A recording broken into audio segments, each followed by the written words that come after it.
Vote তো মানুষ দেয়, ভোট তো চুরি করে নিয়ে যায়। এখন আমার তো দুর্নীতির টাকা নাই, সন্ত্রাসী চাঁদাবাজির টাকা নাই, তাহলে বুদ্ধি দেন আমি কি করব? আপনারা একটা বুদ্ধি দেন আমাকে। এখন মানে ইলেকশনে কিন্তু টাকার প্রয়োজন হয় অনেক। এখন আমি যদি একটা ব্যবসায়ী গোষ্ঠীর সাথে চুক্তি করি যে আমাকে 20 কোটি টাকা উনি দিবে, আমি ইলেকশনে এসে খরচ করব, তাহলে তো ওই লোকটার পরে কথা শুনতে হবে আমাকে। এটা তো তাহলে আর দেশটা ভালো হলো না। এই জন্য আমি কারোর সাথে কম্প্রোমাইজ করি না। হাদি ভাই পুরো বাংলাদেশে একটা ক্যাম্পেইন স্ট্র্যাটেজি দিয়ে গেছে যে জনগণের এমপি হবে, নট দা কোনো পার্টির এমপি হবে।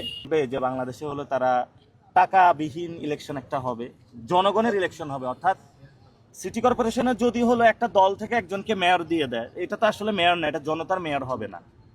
ইনশাল্লাহ আমরা ভেবে দেখবো ভবিষ্যতে কি হয়।